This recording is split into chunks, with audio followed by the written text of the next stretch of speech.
Ta-da. Well, now that it's being recorded, now we have to actually, make sure we watch our P's and Q's and everything. At least I do. Thank you for joining. So everybody out there, if you, I'm sure you're familiar with the show with MetalDevOps, but thank you for joining. And with me, I have a really awesome guest that I'm super excited about. And thank you so much for coming on the show. We have Moriah Formica. Whoa, whoa. Just lift your voice up to me.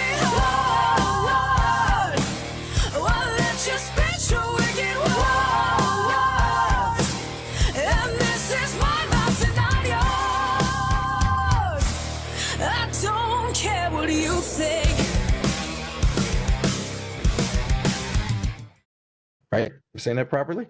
Want to make sure I didn't mess that up. Goulet. I actually heard about Moriah through through a friend of mine. Sent me a link of one of Moriah's songs doing a cover of Dio's "Last in Line." And what I'll do is I'll drop the link into this whole thing once it's all said and done, so you can watch that performance because it blew me away. And I just watched this video. I was like, my God, the voice is so amazing and so powerful, And then I'm like, I'm going to reach out to see if she's interested in wanting to come onto the show, and guess who we got? So welcome. I don't know if you're up for it, but maybe you could tell us a little bit about yourself, because I know that you have so much going on. Obviously, you're a singer-songwriter. You are killer at all the covers you did. And I wanted to get an idea of who you are and what you're doing.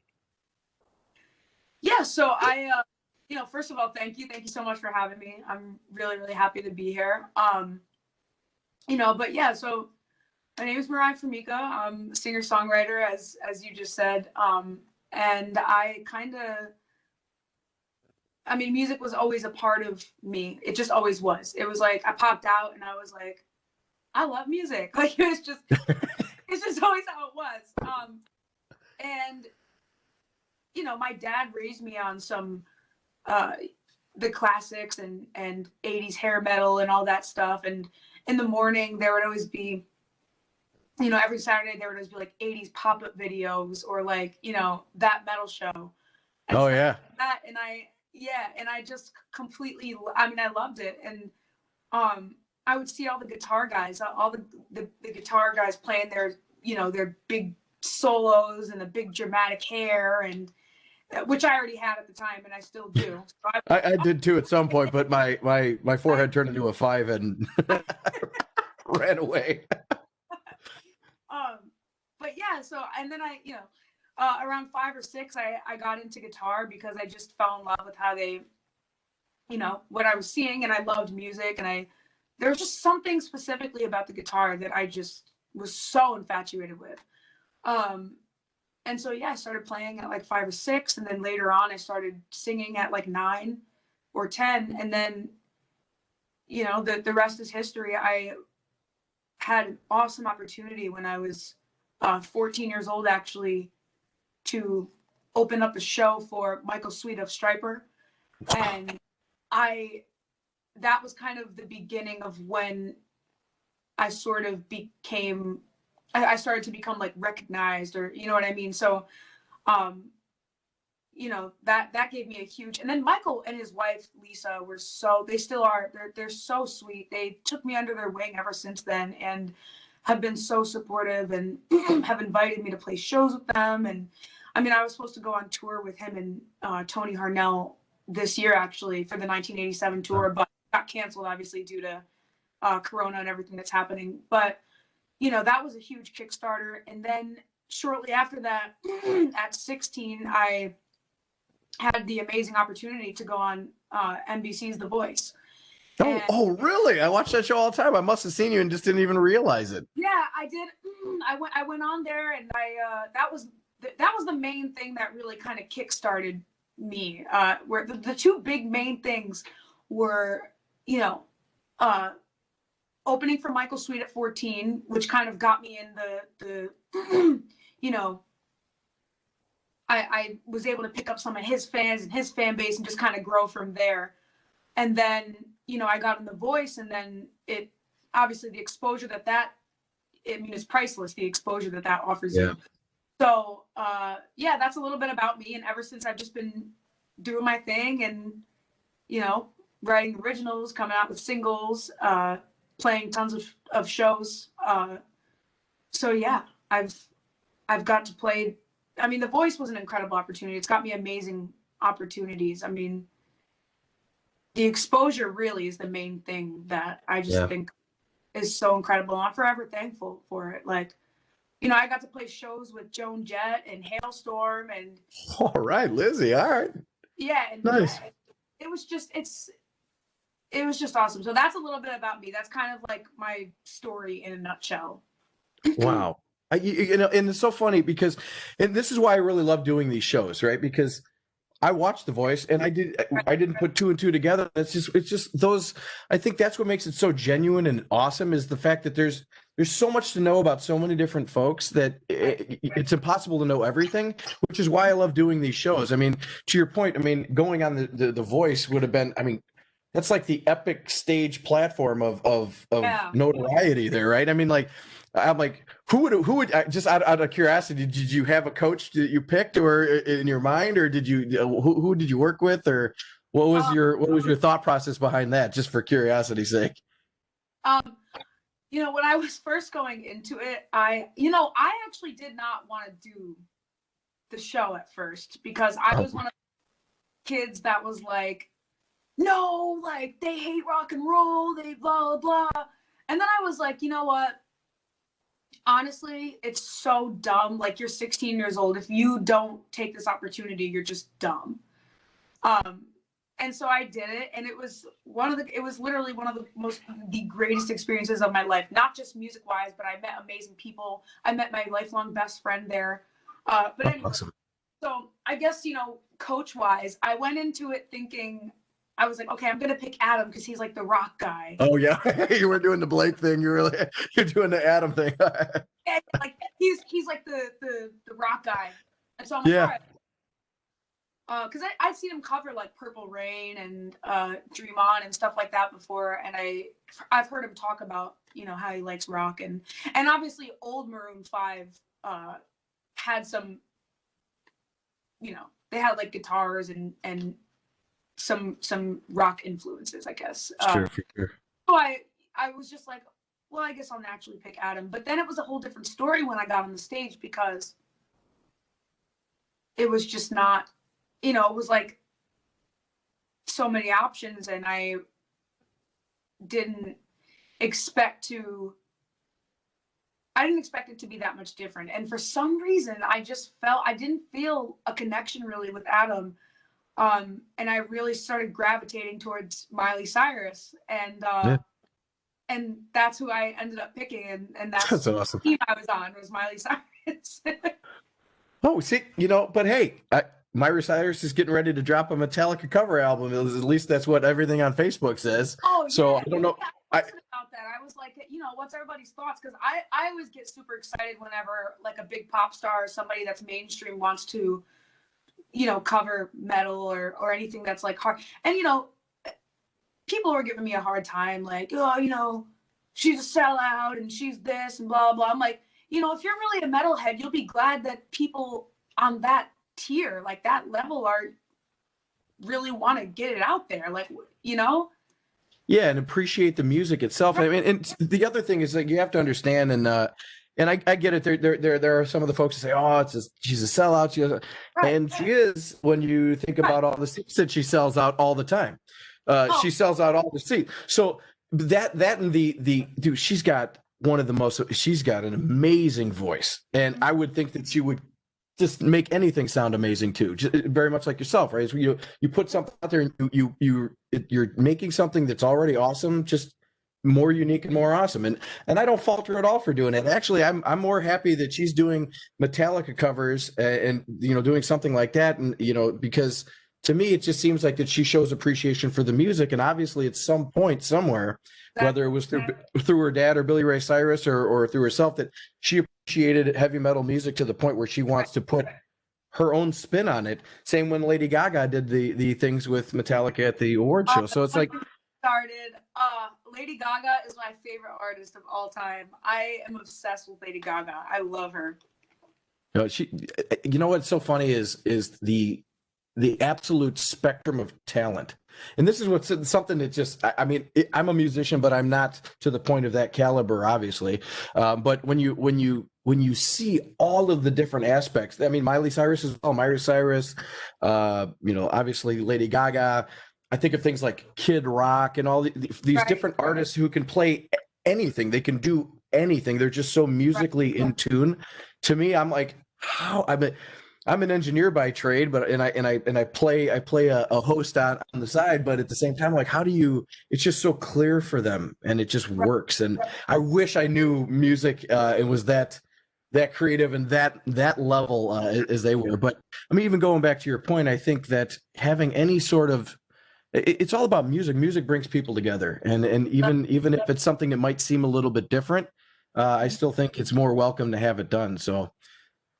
That being said, you are obviously killing it. I mean, I wanted to talk about a couple things real quick because obviously I heard of you by your covers through your metal covers, and I wanted to ask you maybe if you could give us the audience, everybody, some ideas of what songs you've covered from a metal perspective so far, and which one did you really enjoy or not enjoy doing, and then potentially what song do you think that you just really want to do justice to and you really want to sing that you might not have done yet so far?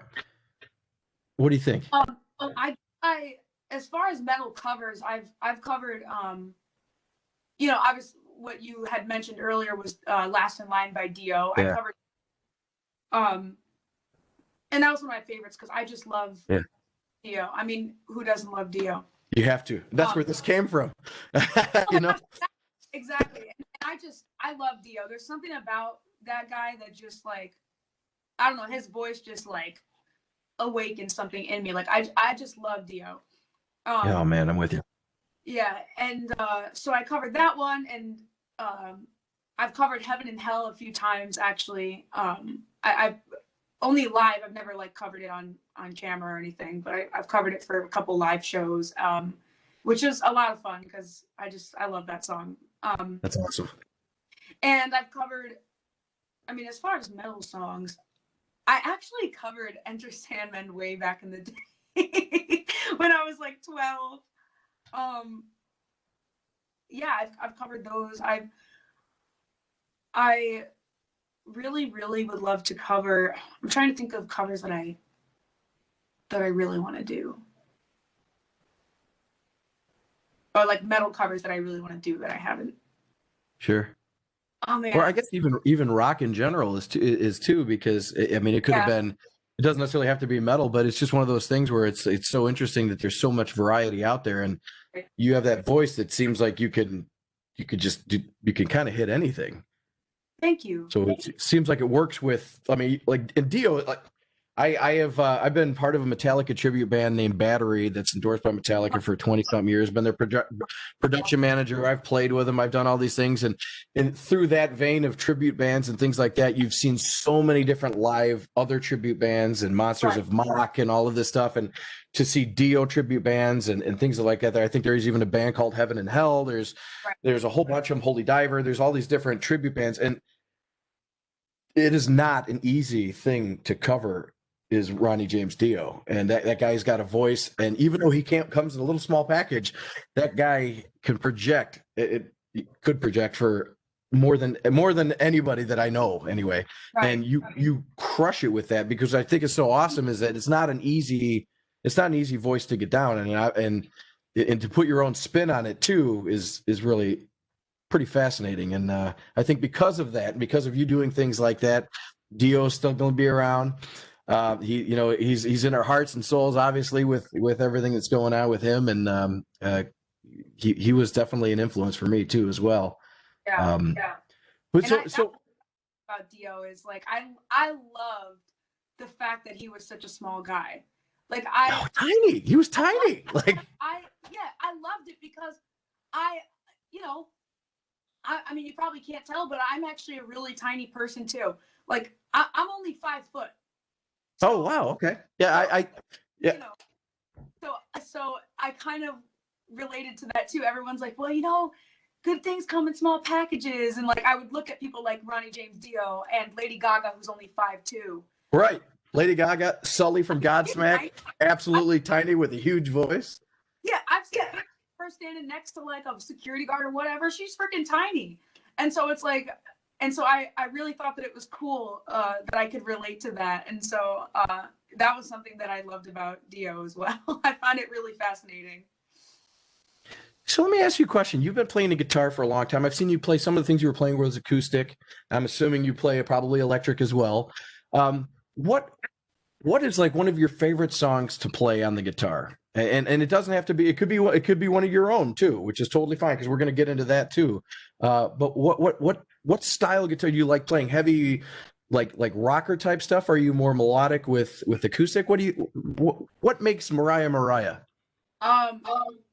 My guitar style is definitely very.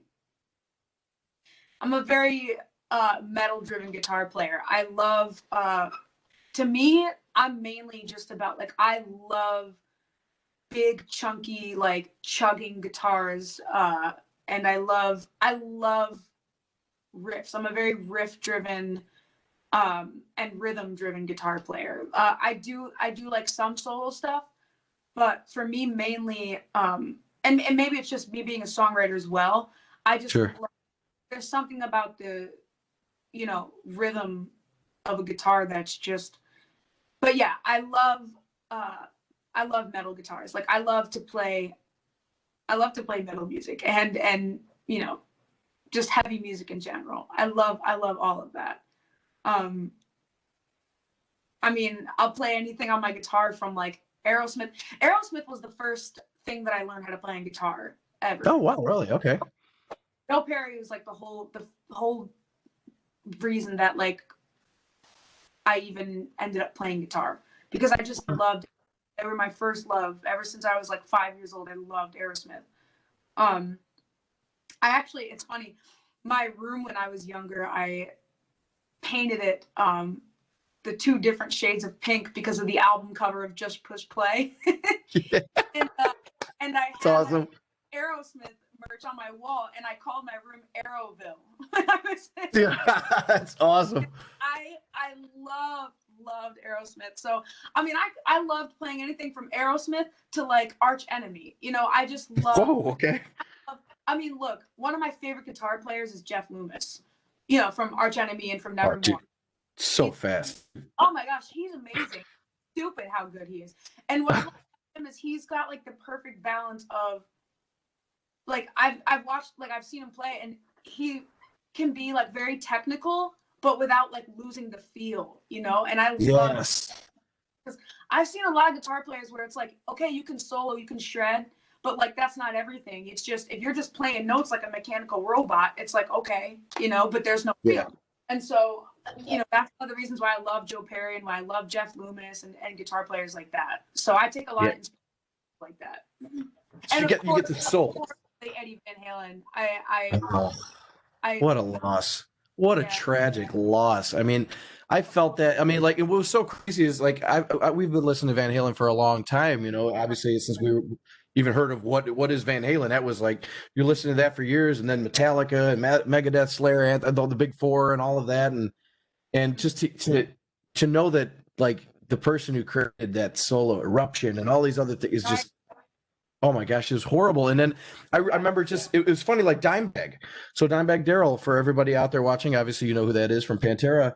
There was an article that was just posted that I read that when Dimebag passed, they wanted to get one of Eddie Van Halen's guitars to him because he looked up to Eddie Van Halen quite a bit, but he only met for just a brief period of time. And he actually gave him the yellow and black painted guitar and put it in for his casket for when they buried him. And it was just, to me, I was like, oh my gosh, that was huge. And wow. I was just like, wow. And then this happened just a couple of weeks ago now when this airs, it would be when Eddie passed away. And Right. it's just been a bad year for losing great people. I mean, between Eddie Money, I mean, we can go on for days. That's funny too. Yeah.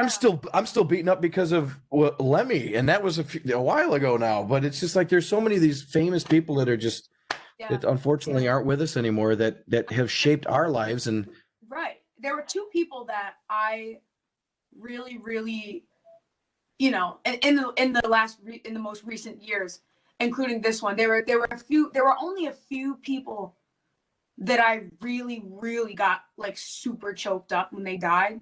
And that was number one, that was Prince. And Oh gosh, that was another one. Huge. Bowie, Prince. I mean, we can go. Oh, yeah, there was the big two really for me was Prince and Eddie Van Halen. Like those were the two I just couldn't believe it. Like I remember the exact moments when I found out that they died. It was like, and of course Michael Jackson, but it was like that was a long time ago, and who wasn't devastated when Michael Jackson died?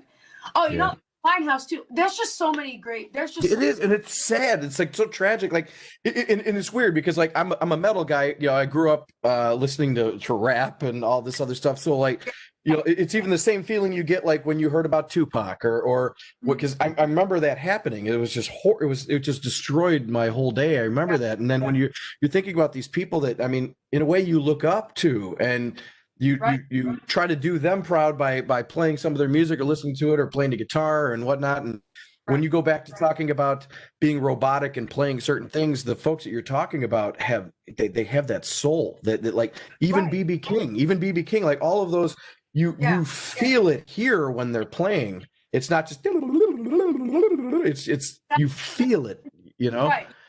Things that I loved about Eddie Van Halen was one of the things that immediately made me connect to him when I was younger was I was watching an interview with him one time, and somebody had asked, they were like, well, you know, how come at first you never got lessons or whatever? Because I was like, you know, I'm a self-taught guitar player, and I would always like kind of be like, well, I mean, I don't know what it was for me, but lessons for me just wasn't something that I was interested in. It wasn't something that I felt was for me. And so I was watching this interview, and, you know, someone was just like, you know, how come you never got lessons, but you play with so much feeling? And he said, you know, I just felt like I didn't want to take lessons because I felt like in a way, it was something along the lines of, I felt like in a way, you know, it would almost kind of take away from the feeling and the soul. He's like, I just wanted to be able to completely feel my instrument and feel my guitar and feel the notes, you know, completely free without thinking of what scale is this on and what key. Yeah. And that was like the first thing that I completely resonated with. It was like hearing somebody take the words right out of my head. Because when you're like 10, you're not articulate enough. I mean, most kids when they're 10, you're not like enough to say that. You know what I mean? So, sure. It was just amazing to me, and that was one of the other reasons why I really, really loved Eddie Van Halen. You know, and you know what's interesting about that is that, so when you say what you just said, I think of Dave Mustaine, right? And I was fortunate enough and I am fortunate enough to know him pretty well. He's a very awesome guy, but when you get into talking to him about that, doesn't care about theory, doesn't really. I mean, he just It's like, and to Eddie's point on that one, it was almost like he doesn't want anybody else's outside influence in changing the way that he would connect and create sound himself without influence where this is the way you should do this or this is the way you should play this. It's just straight natural, right out, you know. And Dave Mustaine was very similar to that too. And some of the greatest guitar players that exist, you know, it's just unbelievable. Wow. And people would. Like I actually just put out a little cover of what was the song? Ain't Talking About Love by Van Halen. Because it's cool. Favorite ones, and I just love the riff in that. There's so many good riffs in there. Like I love the verse riff. I love that. The dun, dun, dun, dun, dun. Yeah. Oh, you got to show me that sometime. Maybe at some point I can convince Moriah to showing me on a WebEx lesson how to play that riff, because I've never actually tried, but it would be really neat to actually know how to do that. But yeah, you know it. That's so awesome. Right. You know, to be able to. And you know, there's some people that just can't, like, you know, back to your point about people, you know, doing it the right way or you know, just the technical kind of thing and how you should play it, and it's like, you know, there were a few comments sprinkled out, as there's going to be on any, you know, if you're being viewed by masses of people, there's going to be people that say, you know, negative things or try and tell you how to do something or whatever. But you know, there are a few guys saying like, you know, there's no way that this is real. This is fake. You're not playing it because you're not using your pinky. You're not using your pinky when you slide up to that G or whatever and blah, blah, blah. And I'm like, this is a perfect example of why I don't love people that are just strictly technical, because it's like, when you feel music, there's no proper way to play it. Yeah. Like, it's whatever comes to you and whatever is gonna help you to get that note out so that it sounds good and it feels good. Like I'm not worried about how my hands look or what's, you know. Right. And plus it's like, you haven't met me in person. You know how freaking small my hands are? My pinky is small. I got really small hands too. Like an inch long. Up to there. But it just goes back to that thing where it's like, hey, you know, I feel like too many people forget about the feeling, and that's why it's up to people like Eddie Van Halen, you know, and Dave Mustaine and all these people, you know. You know, going back to that, you know, what's kind of interesting is that to that point, it's like sometimes you just need to close your eyes and feel it. You know, right. And it's an audience member, and in a way, and maybe this happened for you, because I mean, you started playing guitar really young, right? I started when I was like 14, I think it was, or something like that. And when you listen to songs that you love and you just hear them, there's a difference between just hearing a song that you absolutely love and then knowing how to play it, because it sometimes ruins it in such a way, because you're in the brain, you're trying to dissect, well, and you're not getting the experience of just like, wow, when you just listen to that solo or listen to how that riff sounds and the chunk, you're just like, right. Because now you're in your brain, you're trying to like, well, G, A, you know, and then it ruins the experience of just listening and interpreting the music, you know?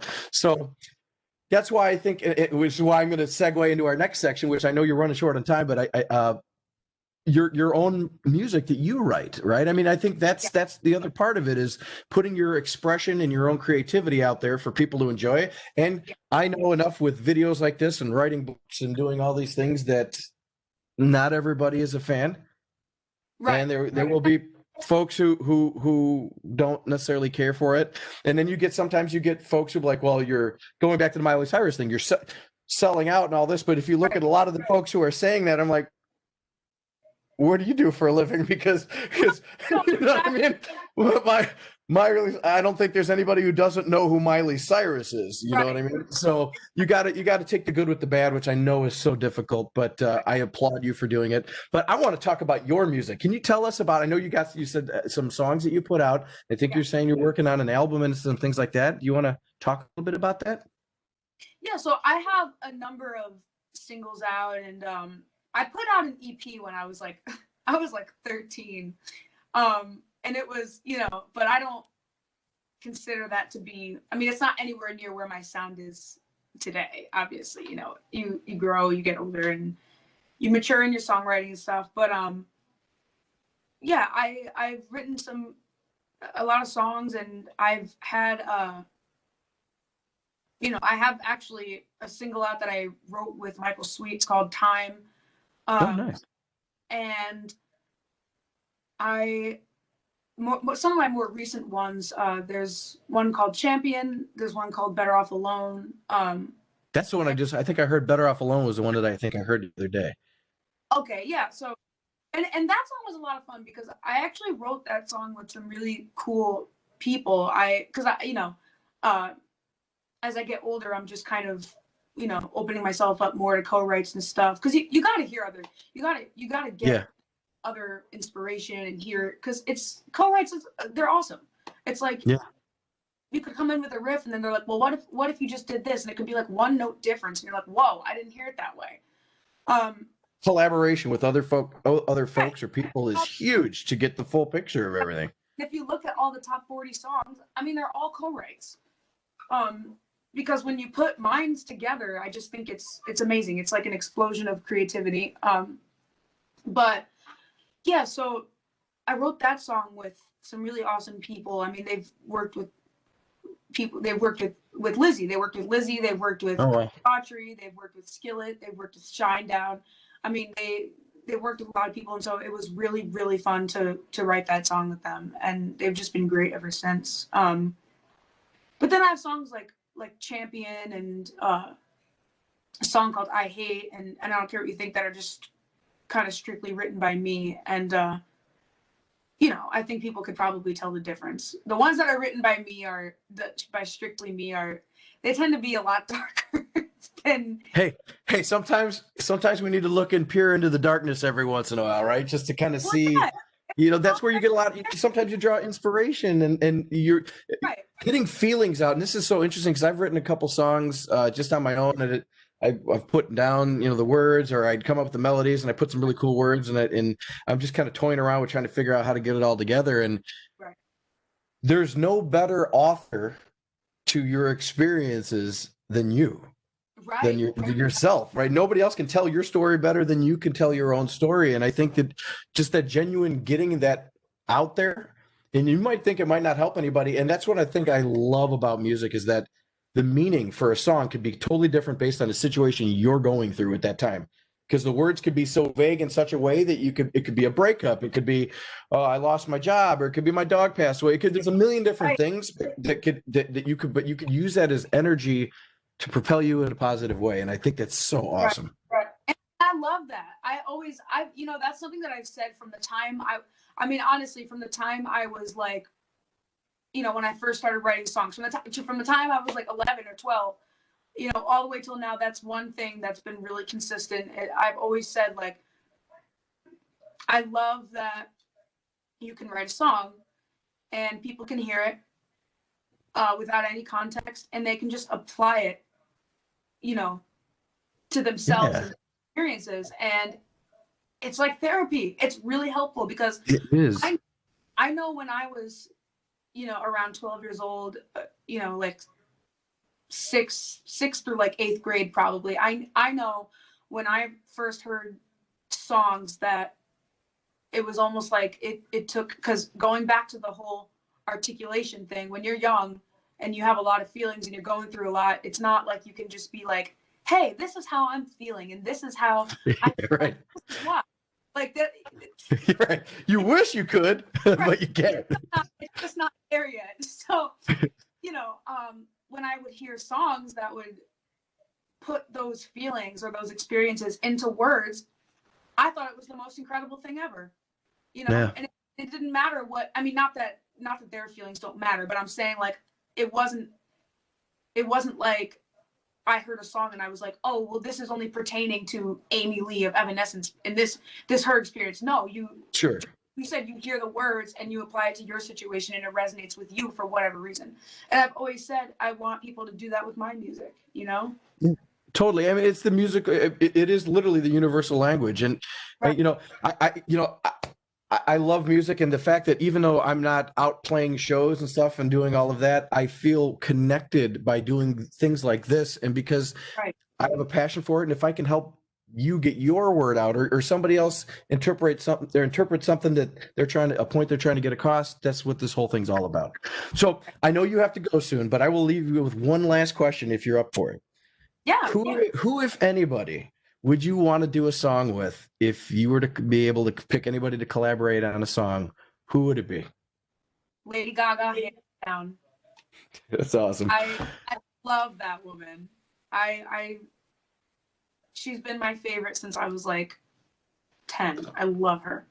So here's what we'll do is I'll tag her in this when I post it. Not that she'll respond, but if she does, that would be super awesome.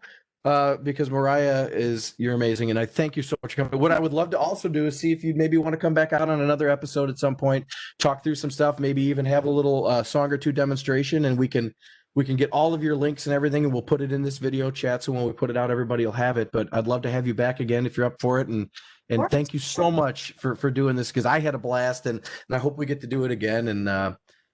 And any last words as far as like where people can find you or anything like that? Yeah, well, I guess just again, thank you so much for having me. Absolutely. I really enjoyed this conversation, and As far as for where people can find me, I'm available on all platforms. It's just the same name for every platform. Just my name, Moriah Formica, Moriah. And yeah, so. Awesome. Well, I thank you. Thank you all for joining me. I greatly appreciate it. And hopefully you check out Moriah, and she's going to be doing a lot of really cool stuff soon. And I know that hopefully we'll be doing something together again soon. And thank you so much again. And we'll talk to you all soon.